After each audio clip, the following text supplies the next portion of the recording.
Hello, hello, all those beautiful faces. My name is Stephanie Edmonds. Welcome to Teaching Liberty. To live free, you have to think free.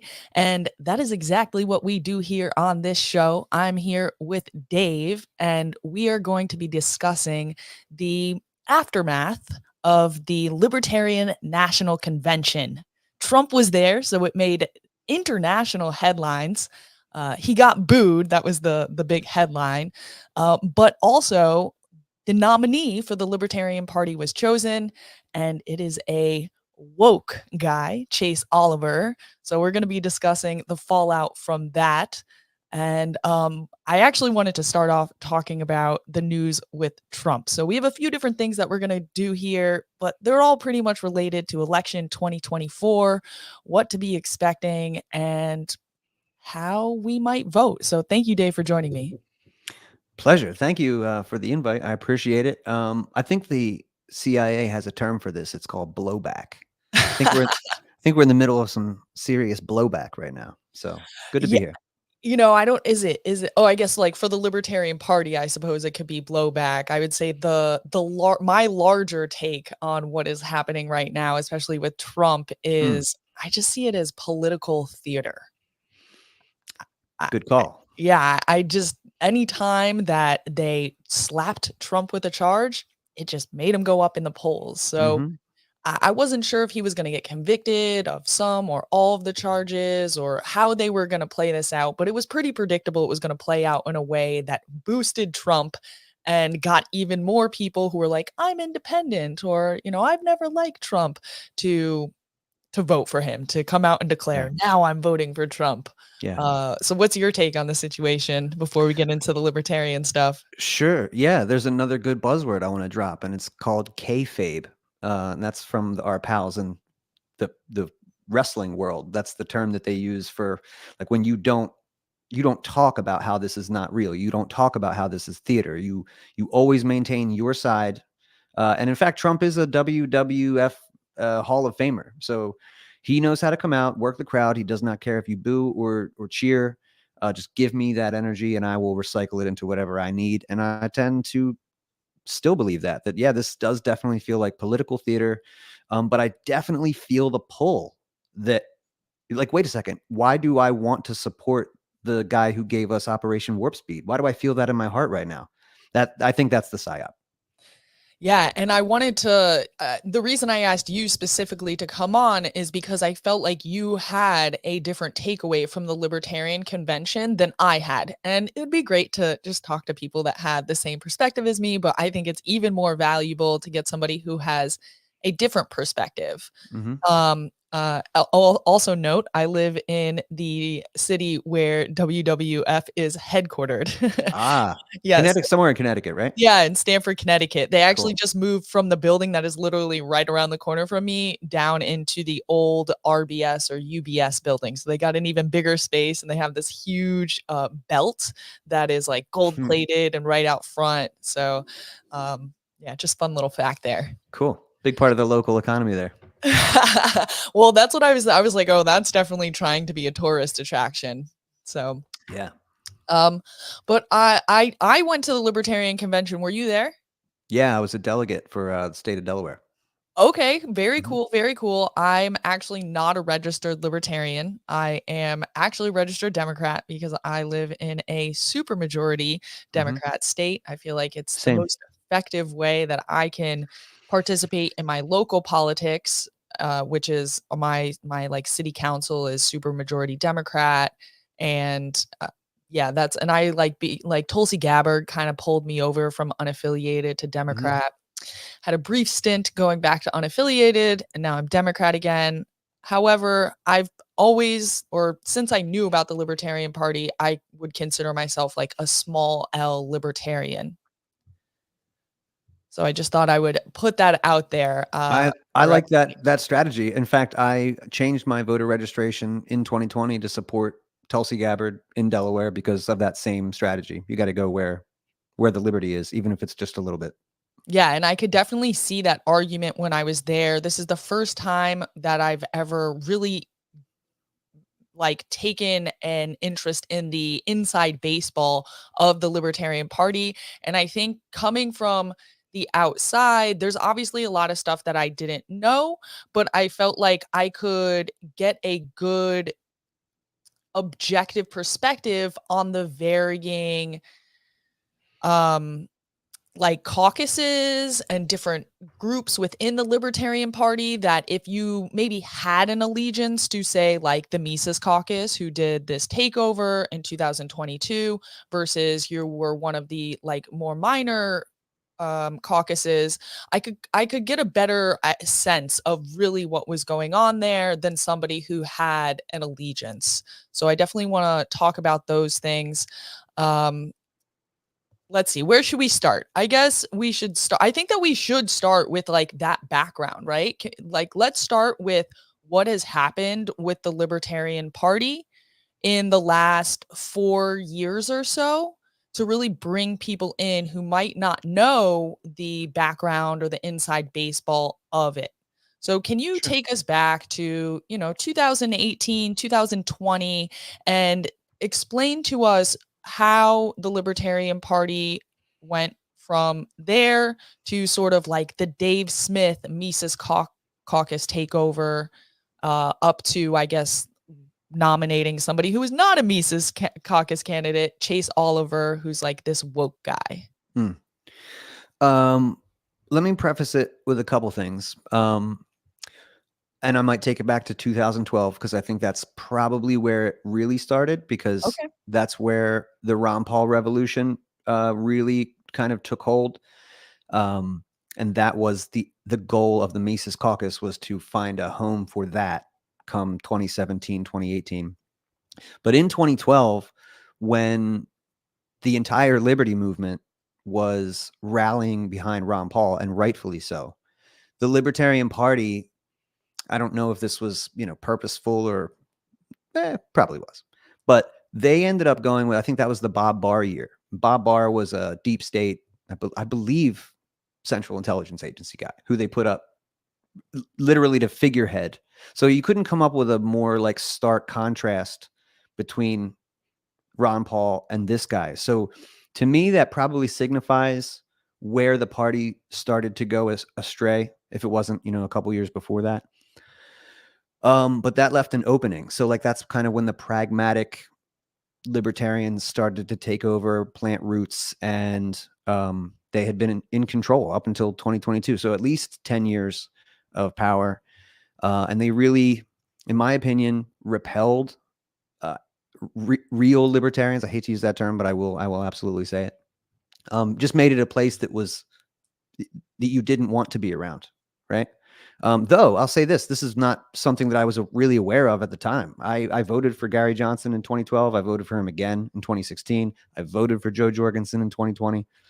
So it took me a solid 12 years to go, okay, well, if you want better candidates than this, then you actually have to participate in the process. So I guess I'm willing to do that if guys like Tom Woods, Dave Smith are willing to, put skin in the game too. So this sounded like a worthy effort to me in 2017 to make a permanent home for the Ron Paul revolution. And it seemed like we did that in 2022, though the term the takeover kind of implies a certain permanence. So with that said, I think that we failed at the takeover of the party.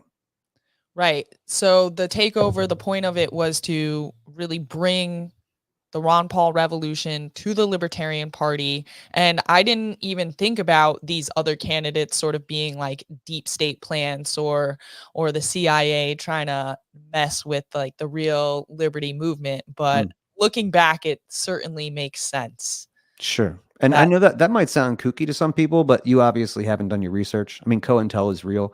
If you have an organization, and this is, by the way, ask anybody who's been in the party, ask Karen and Harlos is like our official historian. She'll tell you since day one, if you declare yourself, we're an organization that is tasked with, breaking the duopoly. exactly. I mean, and beyond that, breaking down the state, taking away the power of the government. You're literally, I think that's why they put the non-aggression principle pledge in there. So if you didn't have that, they would literally have probably declared you terrorists 30 years ago. So Yeah, absolutely. I believe it's infiltrated in the beginning in 2008 and probably in 2024. And so I want to talk about the takeover for a second because my sense from people who I know in the party that aren't Mises Caucus, they felt like it was done in a way that wasn't kosher. They felt, and then also when I heard Dave Smith talking about it, like, oh, we had our guys in there and we could do whatever we want. And I don't know, it felt like a little bit um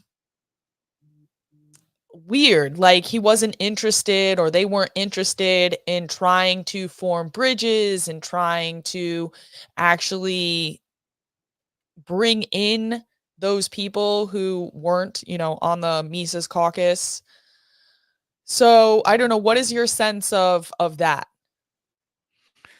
So, well, as someone who's been actively trying to do this, like I said, since 2017, when I heard, what got me inspired was that the chair of the party at the time was calling the best people in the movement all the worst names in the world: racist, Nazi, homophobe, trans, all the things, right? Like guys like Ron Paul, right? Mm.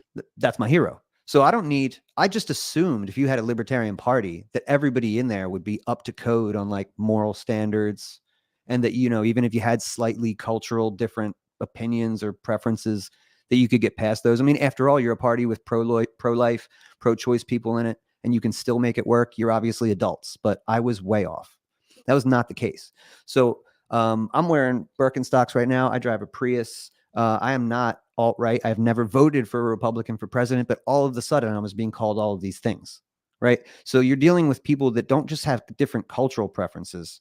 These are people with shitty character, right? Who really, really wanted to hold on to their little patch of power with their own weird little autist club, and they were perfectly content keeping it small and would rather keep it small so long as that meant you could keep out the unsavory people that they didn't like.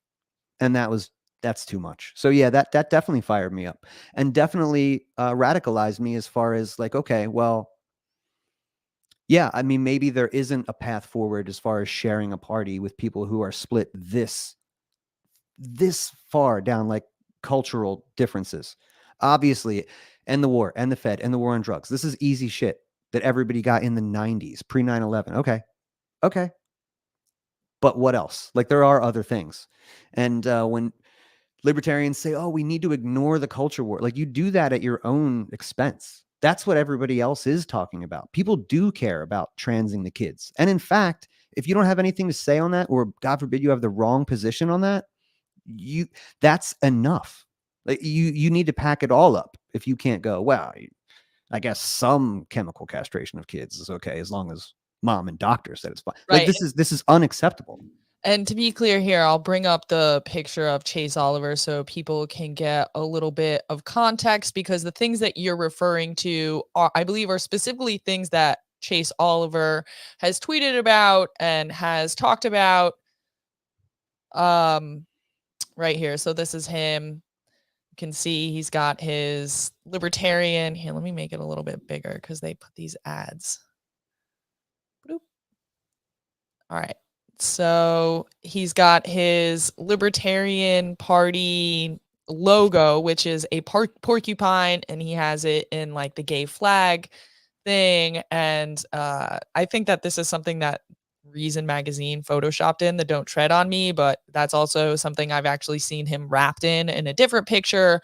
So he's definitely going hard on the, LGBT kind of culture war aspect.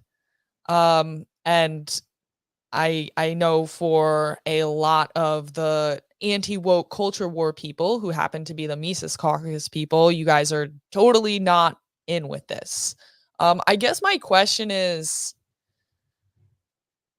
he believes in those things, but it wasn't clear to me that he believed that the government should use its power to force them upon people in the way, say, Joe Biden has done with his executive orders or the things that are happening in the schools. So if you're still talking about the LGBTQ stuff, that he wouldn't force people, I would just preface this, and again, I'm speaking for myself here, but tomorrow begins Pride Month, right? Pride Month is a psyop being done to you. This isn't a month-long acknowledgement of an oppressed people that we need to hold up, and because they are being marginalized or something like that. This is a psyop being done to you, being done to your culture, being done to against nature, right? By the way, just to go back and toot my own horn, this has nothing to do with gay people. I'm a licensed wedding officiant. I've literally performed gay weddings. Okay. So I'm not a homophobe. I'm not scared of gay people, and I want them to live free, even Chase. But what he is advocating for goes well beyond, oh, gay people have the right to live how they want. Of course, bro. That's 101 shit. No one is denying you that. You are taking this into a new level that is, it is a global psyop being done to disrupt the nuclear family, which is the most important thing as far as I'm concerned, the cornerstone of your society, right? Always trying to pluck the child from the mother, from the father, separate the mother and the father so the state can get involved. This is further accelerationist stuff of that nature. And it is an affront to nature or God. I don't care if you're an atheist or a Christian, anything. God does not want you to mangle yourself. It is not okay if a child comes to a parent and says, I'm the opposite sex. You need to do this. And then mom, child, and doctor agree, so you have consent, so it's okay. No, it's not. It's not okay. That is the most egregious of NAP violations. So I'm really looking for the Libertarian Party. I don't know if there's a chance for it, but if he got up there and said, no, we need to house some people in the Gaza Strip. That's just, consent. We agreed on it. The United States and Israel agreed. So there's consent. Like there would be an uprising, right? I need more out of our people to like have that base level of understanding. So you're saying, even though he may not be directly advocating for the type of government intervention that Joe Biden has done with like his changing of Title IX and things like that, just being so forcefully endorsing of it in a cultural aspect, because it is a psyop that's created by these powerful forces, right? And indirectly distributed through other means, buying into it is still buying into state power. Correct. And it's not like this is some fringe thing that like we're fighting on the outskirts. This is public policy. The Affordable Care Act mandates that you not discriminate against gender. So if you're in my state here, we have a woman who identifies as non-binary, so I shouldn't have even said that, a queer woman who has not one but 2 trans kids and a gay kid. So if you want to go off and do some Googles about the odds of that happening, go ahead. But she got elected to office after she transitioned her 3-year-old son, who's now 20. But now she's a leader in this movement. But she set the precedent here in Delaware where, again, with the help of some very sick, professional psychiatrists and things, but they petitioned and successfully did it to get Medicaid to pay for her child's transition. So it's not like I'm arguing that, please at least don't do that. Don't sanction the chemical castration of kids. So Chase has nothing to say about his tax dollars going to this currently. Okay, so he hasn't forcefully spoken out against these issues. Not only has he sort of implicitly condone them through his very outward support of something that's like identity politics, collectivist in nature. He also hasn't, in the way he's forcefully called out the state in war, in drugs, he hasn't used that same energy for these issues. Yes, and he uses the same leftist doublespeak that they'll employ, like by calling it healthcare. That's not healthcare. So please, that's a misnomer. Okay. I reject that entirely. All right, I want to come back around to this issue, and I want to talk a little bit more about the convention itself and Trump coming to the convention. And then we can come back to sort of how the nomination process played out, your takeaway from that. I have a little Dave Smith clip that I want to play about his reaction from that. And so, yeah, let's start with Trump at the convention. I guess RFK was there also. We don't want to forget to mention him, and Vivek Ramaswamy came. And so, what is your, I mean, you're a Mises Caucus guy, so I'm kind of assuming you were like, yes, this is a good thing. Oh yeah, I thought it was great. And in fact, Angela's gotten a lot of praise, but she deserves a whole lot more because this, along with the Rage Against the War Machine rally that she put on, I think she's just thought outside the box the whole time. And I'm so sad that this happened. This was the bookend to such a great weekend. And, the Mises Caucus is still running the Libertarian National Committee. So I haven't given up all hope here, but I hope that they're brave enough kind of to do what needs to be done. But yeah, I thought that having Trump there to, air our grievances out was a great idea. Vivek having a debate with Clint was fantastic. I mean, he really thread the needle, like where you want to like be respectful, but also one up him when he didn't hit the mark, hey, like when he said, "Oh, Trump's your guy," he's like, "Well, what makes you believe that Trump has learned any lessons since 2016 or 2020?" Great point. Have you fixed the election system that you said was flawed from the beginning? Have you apologized for Operation Warp Speeds?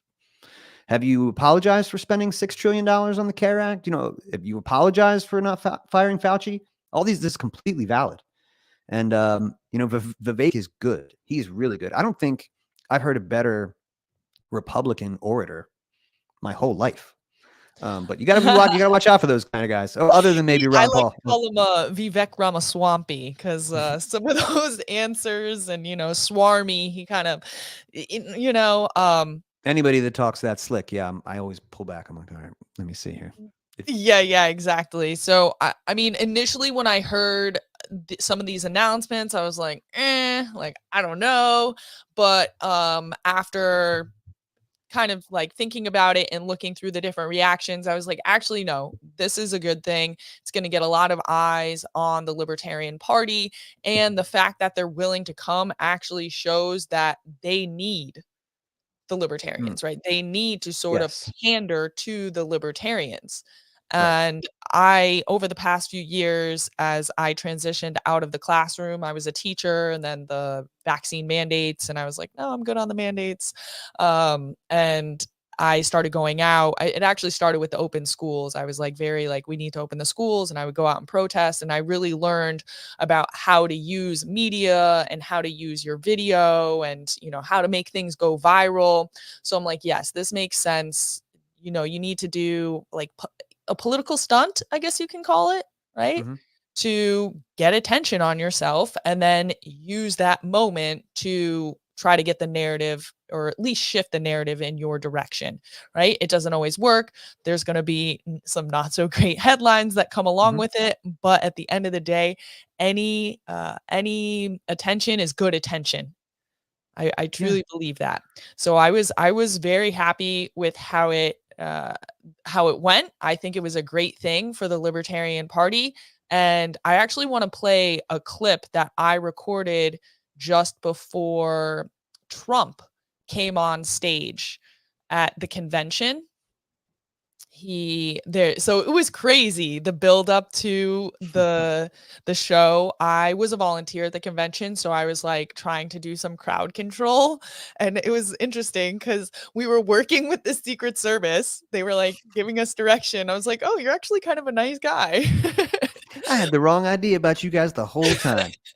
But then there was this other guy who was with us, and he had a t-shirt on that was like, feds are not your friends. So I was Yeah. like, yes, this is great. I mean, he's right, but sure, I get it. Yeah, But it yeah, might yeah. have felt weird with the guy right next to you. Talking business. But it was cool, and yeah, it was. So they allowed the general public to come in, and Trump had like a lot of local fans of his come through. So the room, it was I mean, maybe not quite half Trump supporters, but there was like 1,000 Trump supporters in there and then 1,000 something libertarians in there, I would say, or Mhm. people who were there for the convention.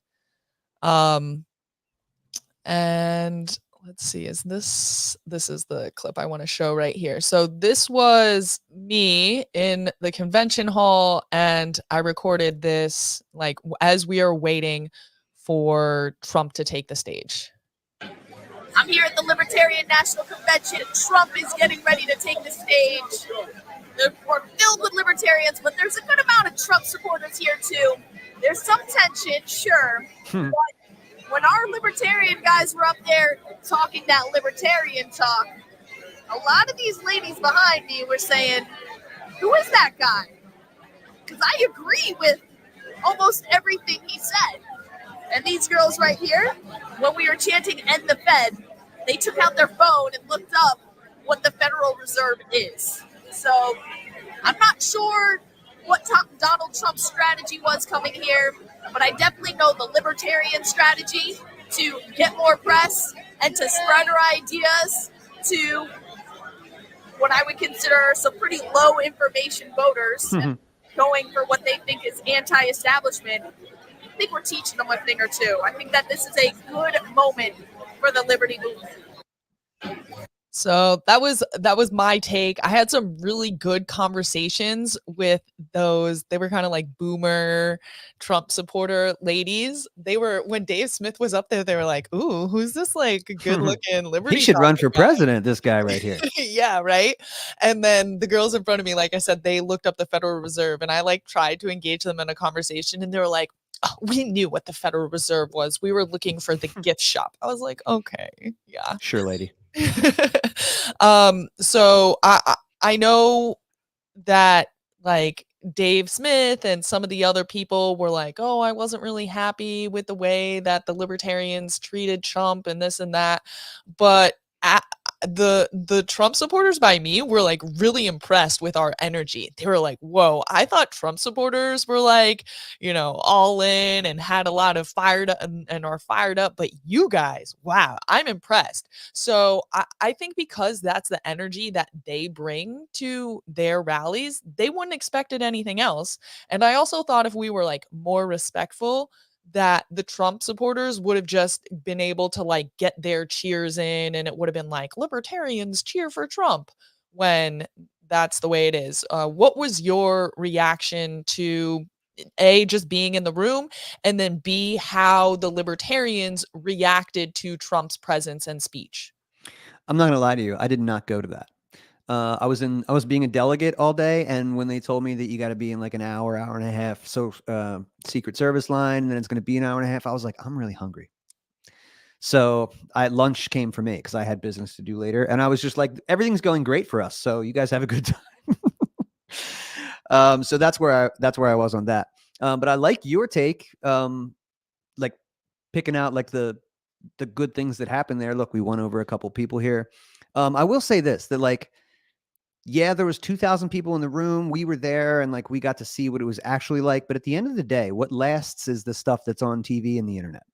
So when people see or hear, rather, you said it was like pretty much split, Trump people and another, but the libertarians were in front because they were delegates. So the microphones picked up mainly boos, right?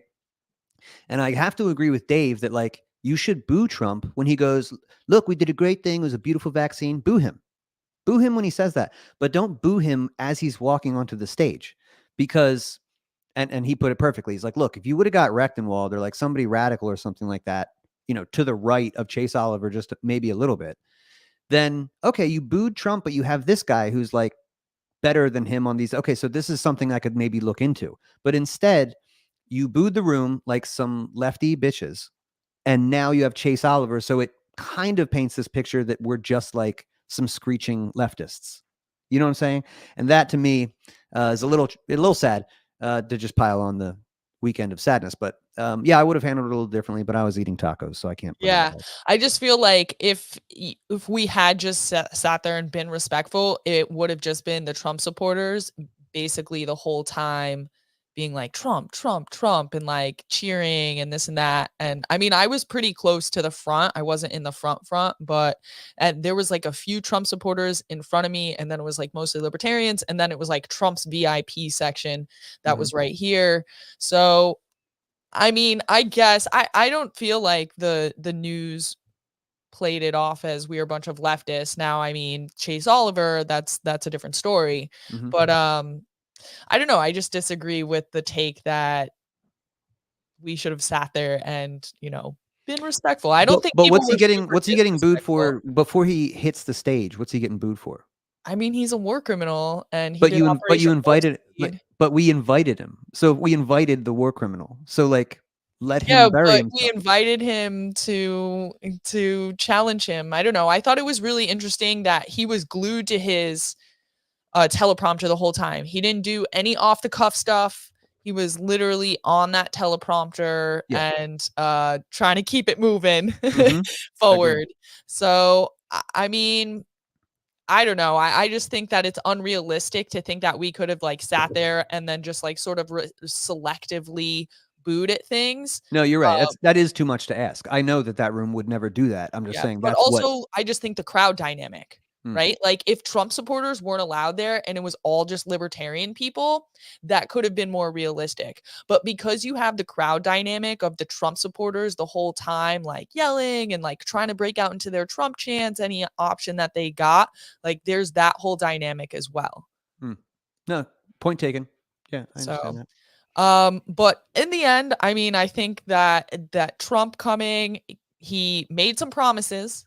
He said that he was gonna free Ross Ulbricht, which is the guy, for anybody who doesn't know, he created the Silk Road platform, which was an actual free market, and they used Bitcoin to buy and sell. And he was given 2 life sentences, I think like more than 2 life sentences technically, for drug dealing and some other things that he didn't actually himself do, but because he created the platform where some nefarious things happened, many not nefarious things, just, good buying and selling of stuff. It's like Craigslist, essentially. But right. Do other stuff too. So he promised that on day 1, he would commute his sentence. He also said that he would put at least 1 libertarian in his cabinet. So what do you think about those promises? Do you think that they're likely, or, what's your take on that? Well, to echo what you said is earlier about them, coming to pander to us. Like I do not believe for a second Trump, as he said, is a libertarian, or that he likes libertarians, or that he thinks they're really cool, or he's interested in philosophy. It's literally for the 1%, 2%, or 3% that he needs to have a clear path to victory. So he sends out first. I still think that him and Vivek are a team, and that's his pit bull. That's who he sends out to kind of get the crowd roiled up, get the young people in on Team MAGA. And they did that great. And yeah, like you said, read right off the thing, said everything that he said. A couple buzzwords. I heard him say tyranny for the first time ever. I think he mentioned Marxism a couple times. So he's giving you like a little red meat, right? All I'll say is like in studying Trump, and I'm a kid who was born in the 80s. So like he's been in the zeitgeist the whole time. And all that is consistent is that he'll say whatever it takes to sell whatever he's selling. It doesn't matter if it's credit cards or pizza or board games or Trump steaks or politics. He'll say whatever it takes. He will read the dummy cards with perfection. Like Doc Brown said, like, no wonder your president has to be an actor. He's got to look good on TV. Nobody works the cameras and does the shit like Trump because he's just so well versed at it. But no, he doesn't like us. He needs that vote. With that said, this is a lesson that Rand Paul learned too early on.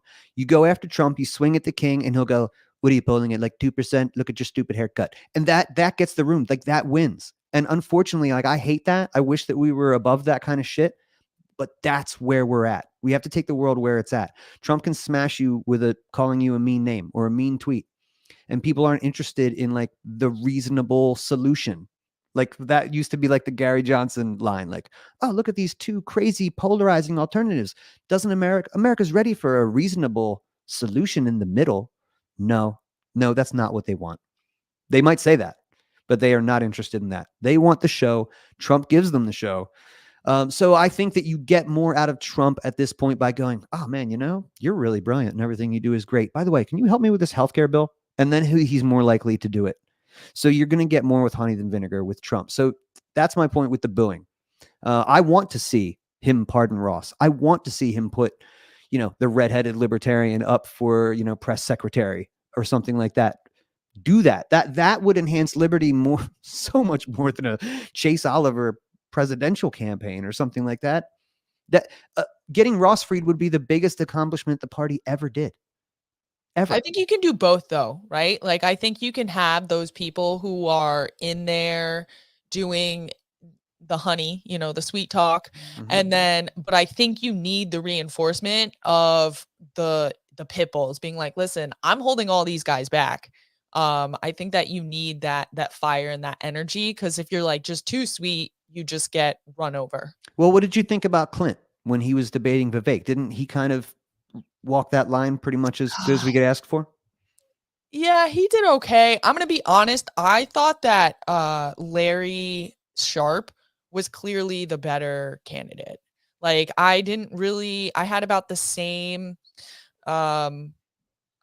exposure to them previously going into this. I was vaguely aware that they were running for the vice presidential candidacy, but I just thought in terms of policy and the boots on the ground work that it takes to like organize people and like move them at that local level, that Larry was the better candidate. Like, I understand that Clint has the like cool podcast bro audience thing going on, but I thought that also like Larry Sharp's rhetorical style would have been a better match to Vivek.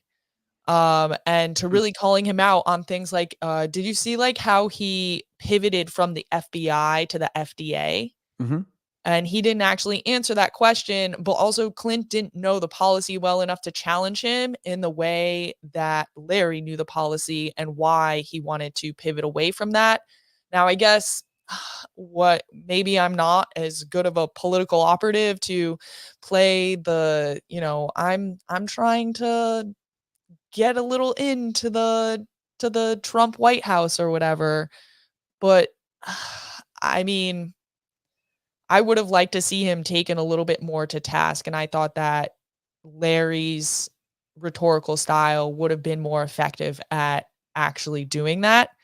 But also Larry it's not like he's pretty practical, like in how he would downsize the government and implement his policy. So I feel like he still could have figured out how to strike that balance. Like, he's not an asshole. He's like actually a really nice guy, Larry Sharp. I think part of this probably has to do with the amount of time that I've been in this and the amount of time maybe that you've been here, and maybe I'm a little bit more jaded than you. But I think that we should talk about what you think the goals of a LP presidential campaign are. Because I heard you say a lot in there, well, his policy is better. And if he got into office, he would be able to implement these things. And, I imagine you think that Larry Sharp would like appeal to normie voters more than Clint. It's just that I don't think that those things are important. I don't value the normie voter.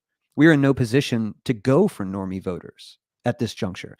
We have to spark the remnant, the people who are really, really interested, and get them into the party just a little bit. There's millions of people who will vote for the Libertarian ticket this year, and there's 15,000 members of the National Party.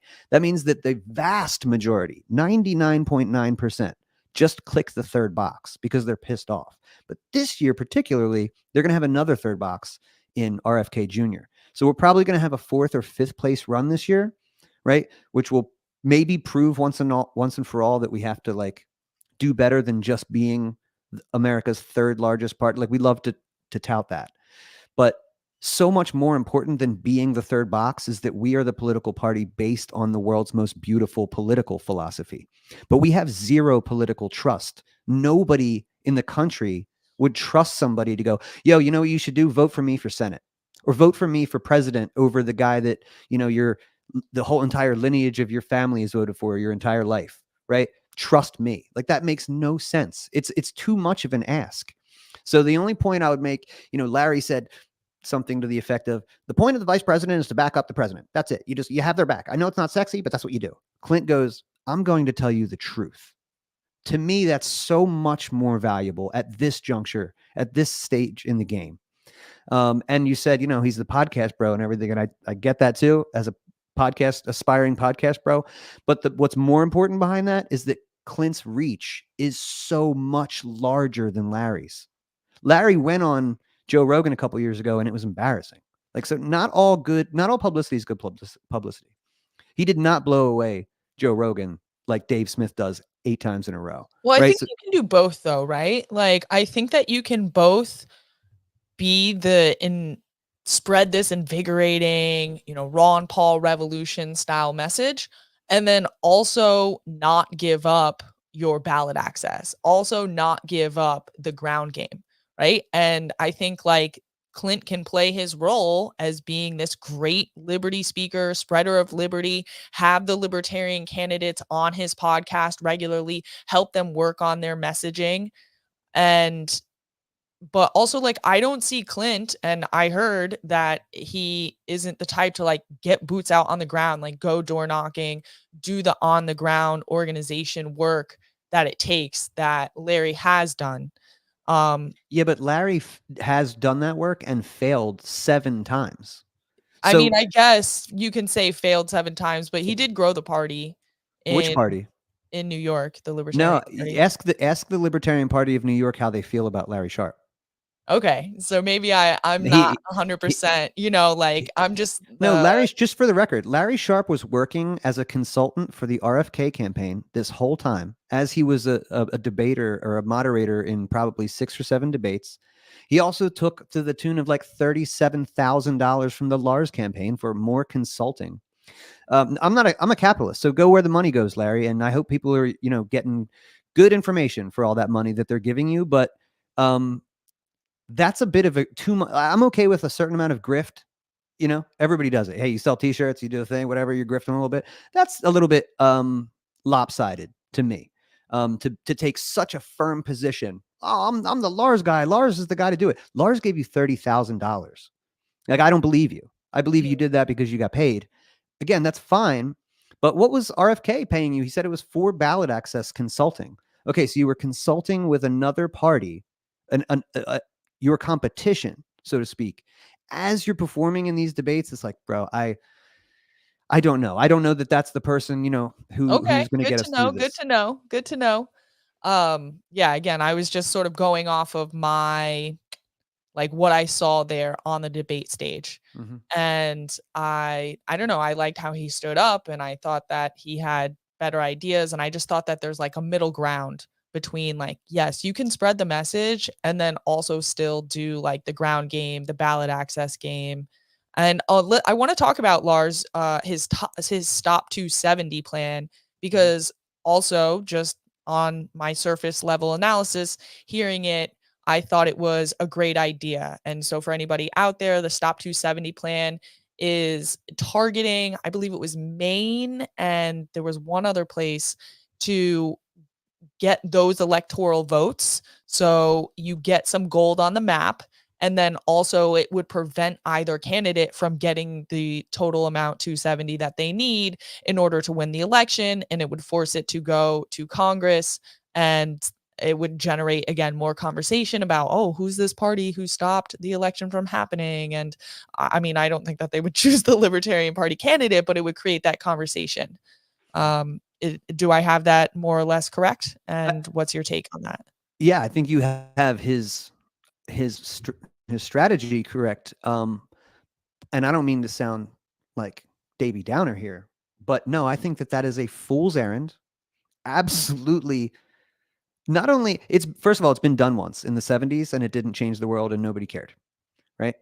But it's also further solidifies my own opinion that we're wasting time, resources, energy. New people like you come in and they get this like shiny thing in the corner that's like, this is what will do it. This one thing will take down the duopoly, and that's what we should do. No, like, it will never happen like that.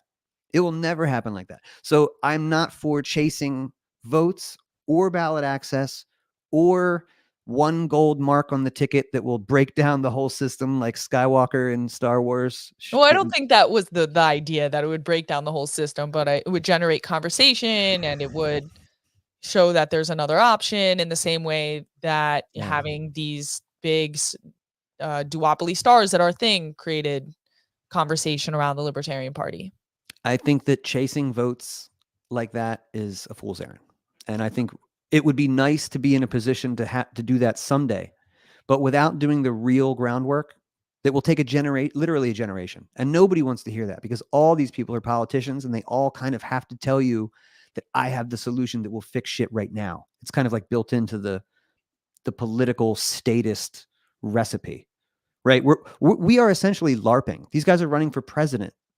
You know what I mean? But that's stupid, because none of them will be president. So what is the purpose? It is solely a messaging campaign. We are solely lobbying on behalf of liberty. Okay. And you need a groundswell of people that are willing to like get involved with their local affiliates, maybe run for office locally, city council, dog catcher, mayor, sheriff, all that shit for a generation before somebody considers like, all right, I'm going to cast a vote for you at the ballot box. Yeah, so I'm sorry. I don't mean to like shit on him. And he was my most favorite of my least favorites, because at least he wasn't like Chase is just the worst. Termott is the worst. And in retrospect, man, like I would give anything for a Lars presidency. Yes, please, man, talk to me about 270. I'm there now. Like I would entertain that. But no, I think we should be really focusing on membership and building coalitions and changing the culture. Okay. So let's talk about what actually went down on the floor for getting the Chase and Mike Termott, which is his vice president. How did that all play out from your perspective? And then I have this Maj Touré tweet, which has a Dave Smith clip in it that I want to play afterwards. Sure. So I'm glad to be the tinfoil hat guy. Mike Termott started running for president immediately after the Reno reset, right? So I believe that he's a plant. He spent his entire career in government. He worked for the George H.W. Bush White House. He went to George Washington University, which everybody who is in the know is a deep state, hub. He worked as a cop in Broward County, one of the most corrupt counties in the entire country. He is a qualified immunity enjoyer. He kicked down the door of a brown person, handcuffed him without even, no rights read to him, just, and then he had to leave as a cop because of that. I'm wondering if he was forced into retirement and then maybe took a job infiltrating this party. But to quote the great Tom Woods, if the if the New York Times were a CIA organ, like how would I tell the difference if they weren't? And that's kind of like the results are the same whether or not you are. But he came in 2 years ago with almost zero name recognition, spent unlimited resources, and divided the energy that was in the caucus and split that up. So if I was a deep state agent, that's exactly what I would do. You need to go in here and you need to break up this energy so that they don't get their guy and they don't get 5% and they don't get the ballot access and all the federal funding that we all wanted, right? So mission accomplished from the cop. But what happened was really is just like any good politician is he lied to people's faces, straight to their face, smiled, made some promises and lied. And that is the game, by the way. And that's why I think that oftentimes our people aren't equipped to do this, because we walk in thinking that like, okay, handshake deal, I'm honest, so you're honest. No. Right. So to be clear, what you're referring to is that there was the foresight on the Mises caucus that there was going to be a split, and that they would have to make a deal with one of the people who wasn't going to have enough of the votes. So like Mike Termott knew he wasn't going to have enough of the votes to actually win it, but his purpose was to split it.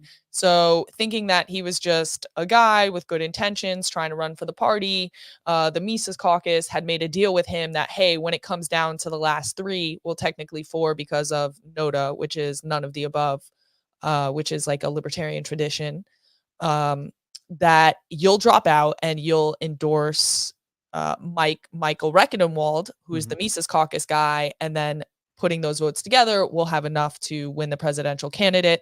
Yeah. But what happened was actually he dropped out and endorsed Chase, and that put Chase over the top. He endorsed Chase and said, I'm running with him as vice president. So that was the thing. Yeah, he promised Michael Heiss, Dave Smith, and Mike Rectenwald that, yeah, Chase is the worst thing for the party. So when I come off the board, I will endorse you. And 30 seconds later, I believe, just said, I can't endorse this Mises Caucus strategy, and I'm going to run for vice president with him. Because like all good politicians, they will say whatever it takes. All right. And so, yeah, and that's how it played out on the floor. Do you think that Michael Rectenwald's performance, which we didn't talk about on Saturday night, so it was really bad when I saw, so this was both before Trump went on stage and then after Trump went on stage, they did a press conference. Dude was fucked up, like visibly messed up. And I mean, I'm somebody who has done more than my enjoyment of, smoking weed and taking edibles, among other things. But personally, I felt that was a disqualifying moment for him. I think that just in some of the same ways that we say that Chase is an easy target, like I felt like that wouldn't have been a great look either for the Libertarian Party to have some guy who was like high out of his mind on stage. Do you think that had anything to do with the kind of like support, or lack thereof on the night of the vote for president? Yeah, I do. And it makes me extremely sad. And it was so close that, I imagine there are more people like you who were like, wait a second. I mean, I was up in the air with him, but now I'm not. Now I won't be on board with that. But I should preface this by saying I would take Rec on 100 milligram gummy over Chase and Termont sober any day, absolutely. But I do believe that was absolutely a mistake, and he fucked that up, and that's his fault. I wish the guy who gave it to him wouldn't have suggested it. I can't believe nobody knew that shit was still happening. But that was, I mean, it was very obvious to me if you looked at that schedule and they're like, oh, it's the Trump pre-show, an hour and a half. Like, of course we're going to have the Libertarian guys come up and talk to the Trump crowd. Duh. No, absolutely tragic. And I'm sad about it. I worked on the Rectenwald campaign. I still believe he was the best guy the whole time. And even as fucked up as he was and as much of a shit show as that was, still would have been the best choice. But I understand why delegates went, nah.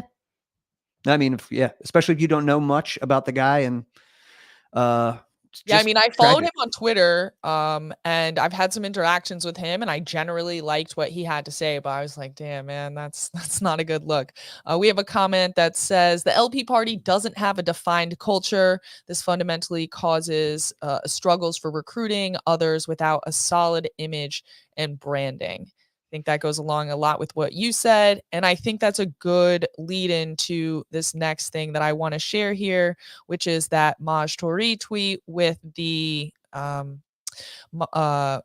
Dave Smith clip. So this is his tweet, but let's play the Dave Smith clip first, and then we'll go back and we'll read his tweet. Let's see.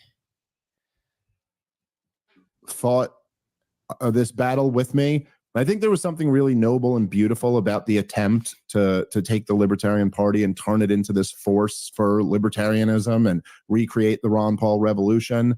I don't see a path to doing that anymore through this party.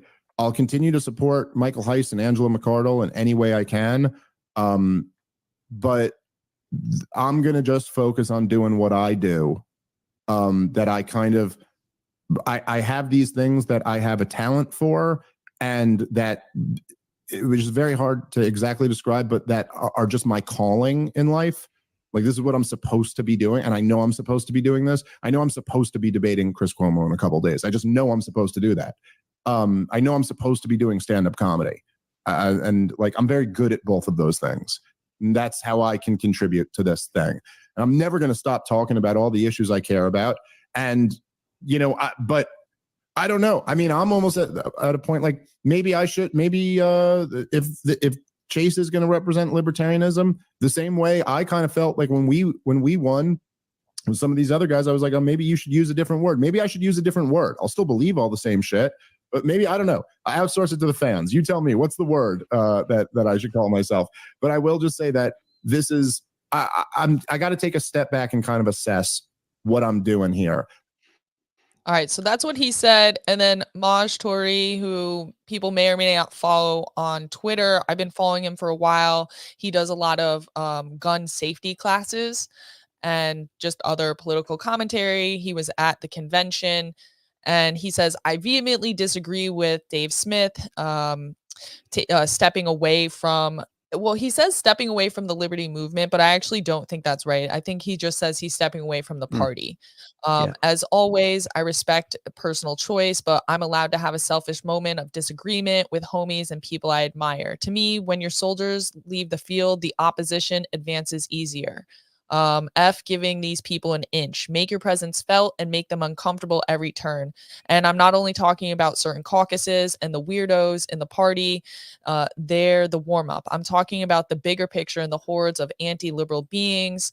I, for one, am going to work harder to not let the debacle tear down the work of the LP caucus, Mises chair, who's Angela McArdle, and the countless others who picked up the bag of impossible and made it happen. It's bad right now, and the brand is taking a hit. I ain't gonna lie, but this is why we need more of our best.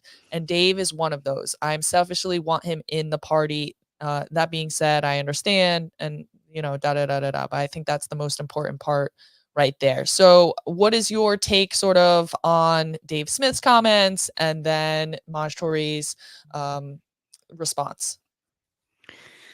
My emotion is sadness. I'm not gonna lie. It was such a thrill in like 2018. I think Mike Heiss, the Mises chair, is the guy who at that point, I was maybe listening to Tom Woods, maybe a little bit, but like wasn't involved with the party stuff, wasn't even a podcast listener or podcast, Podcaster. podcaster or whatever. And he's like, oh, dude, you should check out this guy, Dave Smith. He's kind of like bringing back this Ron Paul shit. I was like, okay. Started listening. Man, this guy's great. I just related to him just like so many other people do immediately. Kid from a single mom, lived in a liberal area, found Ron Paul, changed your life. Just like once you find people that like kind of live out your things, like, okay, some relatability there. And then once he started, I'm listening to the podcast, and then it became, you listen to his podcast and he's talking about the thing that you're doing. And then he joins the thing that you're doing and then kind of leads the thing you're doing. It was like this big choose your own adventure thing that you're like living. Okay, I'm participating rather than like being a spectator. It was very cool. And I'm so grateful and continue to be grateful for all that Dave has done for the party and the movement. This is all his fault, as he has said multiple times. I was going to run for president and then I didn't, and I took the air out of it and we just couldn't recover. That's absolutely true. And people want to give Mike Heiss a lot of shit about this. They want to give Rechtenwald a lot of shit about this. But at the end of the day, after Dave dropped out, the caucus went to a lot of people. They went, Spike, please run. Judge Knapp, please run. Scott Horton, please run, dude. Shane Hazel, please run. Anybody that like had some, pull and some popularity, please do it. But nobody stepped up. Rechtenwald did. And, he was imperfect, as we've just, in a tragic manner there towards the end. But he was the only guy who stepped up. That's a problem. We have so many critics, so many people that like to talk about, oh, you didn't do a good job or you should have done this, but you didn't show up though. So it makes me sad that our people didn't show up for this, and that no other figureheads were willing to do what needed to be done. So I don't blame even like the loser brigade, like the awful types. Like there's always going to be 10, 15% of the party that's shitty character weirdos that just want to burn things down. But it was really the moderate middle that just like was kind of just, well, I guess Termont, the COVID cop is okay. I guess that's professional and we should be professionals who get votes. Like you're never going to do anything that way. And in fact, look what happened. You got the worst possible of all scenarios out of that. So I'm very sad about it. I do totally understand. So I'll echo what Maj said. Please stay, but I get why you're not, Yeah. I think, yeah, you put in all this work and the Mises caucus does still have control of the party, right? Even though Chase isn't great for the brand, I feel like you can counter that still within this vehicle that you've built. And so, yeah, I'm not I would like to see Dave stay. I think that if you're gonna succeed in building a movement and think that there is, I don't know if like a political solution is viable, but I also don't think that you can leave a total vacuum in it. And I think it makes sense if you're going to be big in the culture to have this political vehicle with you. So, I mean, I hope that he does rethink his position and does continue to be within the party. And despite, I'll be interested to see, I guess, like, I think Angela said that they are gonna sort of make an official announcement and statement about how they plan to move forward. On Twitter, I saw her make a tweet saying that they're gonna have something coming to talk about their strategy for how they're gonna deal with their not so great candidate, but also still keep control of the party and move forward. So I'll be interested in that. I guess to end things off, we're coming, right, we just passed an hour here. What do you think is the best hope moving forward? So sort of like I just alluded to is like, politics, I guess, is sort of like sports for me in a certain way. Same. It's like what I'm into, what I follow. I also do think that, like I said, I don't think you can leave it as a total vacuum, because otherwise the state, they keep inching forward until they're in your living room chopping your daughter's breasts off. So I don't think you can leave it a complete vacuum, but I also think that the majority of your energy should be in creating your own communities on a voluntary basis and becoming as self-sufficient as possible. So over here, we're building our little homeschool community. We are going to be moving to I'm going to still be living in my house, but our community has a farm, and that's where our kids are going to be. And it's going to be like co-op style. And that's really where I'm trying to put the majority of my energy. So what do you see as the most viable path forward to, I don't know, save America or to champion liberty? Well, I'll say this. I think we'll start with the party. What could happen as a result of this is, like, how if somebody is like drug addled or a raging alcoholic, like, you need to hit rock bottom before you help yourself. You can't just like kind of do it, or like, you literally have to hit the very bottom before you can have a revolution. In the Soviet Union, it had to fall completely and reject communism entirely before it could have a reset. And, they're in some trouble right now. I'm sure you're aware, but at least they practice capitalism. They're a Christian nation. Like, this is a complete revolution from what they had 30 years ago. So maybe we need to hit absolute rock bottom. Like, we need to be laughed at, pointed at. The whole rest of the world needs to go, what the fuck is this? This is the worst possible ticket we could have had. It probably is, in my opinion, the worst ticket in the history of the party. So I hope that we have hit rock bottom. And I hope that they can have a reset from that the blowback from that will be so immense that maybe you can do something, some other time. But I am actively encouraging people not to vote for the Libertarian Party this year. I hope they have the lowest turnout so that they can learn a lesson. This is not to hurt Angela or anybody on the LNC who I care for very much and will support. For Karen Ann, I will support them as individuals forever. They have earned my respect and my trust. But the party itself needs to learn a lesson. You can't be irrelevant and woke and corporatist and lame for 50 years and expect, Ron Paul Revolution 2.0. That's just not reasonable. So hopefully that will change some things. And, we were trying to, our tagline was the decentralized revolution, right? So we don't need a top-down structure here to do the thing. Dave Smith today is going to go debate Chris Cuomo. Hopefully that's going to be a scathing, destructive referendum on the COVID lockdown, and one of the fucking biggest stooges, propagandists, and corporate cocksuckers out there.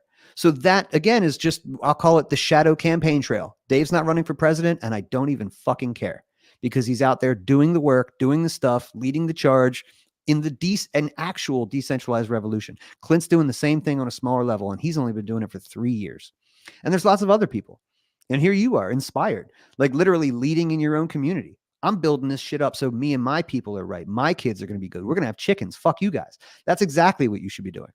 You know what I mean? That's exactly what you should be doing. So that is the decentralized revolution. I hate to say it. It's not as, cool and like maybe, like galvanizing of a thing that, oh, you've got to do your own thing. You've got to do your own thing and you got to keep going. But that's what I'm going to do. I'm going to do my own thing. I'm going to come back. I'm going to do more podcasts and talk about shit I want to do. Probably less LP stuff. You know what I mean? But more liberty shit. More liberty shit. And as tyranny increases, liberty will become more popular. That's just the ebb and flow of things. I agree. I think that's the movement right there. I appreciate your perspective. It really helped me see things from another side, get a little bit more of the inside baseball to understand, why the energy was really far in the Mises caucus and why maybe I shouldn't still just vote libertarian because it's a third option. I haven't decided who I'm going to vote for, but I have since 2012 voted Libertarian Party. So maybe I'm just going to be like 2008 and sit this one out completely. Same. Okay, yeah, and we'll see. I mean, I feel like there's going to be a lot of crazy stuff that goes on leading up to this election. So, I'll definitely be watching. I'll be trying to enjoy the show, but not pull my hair out. But certainly most of my energy is going to be here in my local community. I urge everybody out there to do the same. And also make sure you follow Dave. Where should people follow you?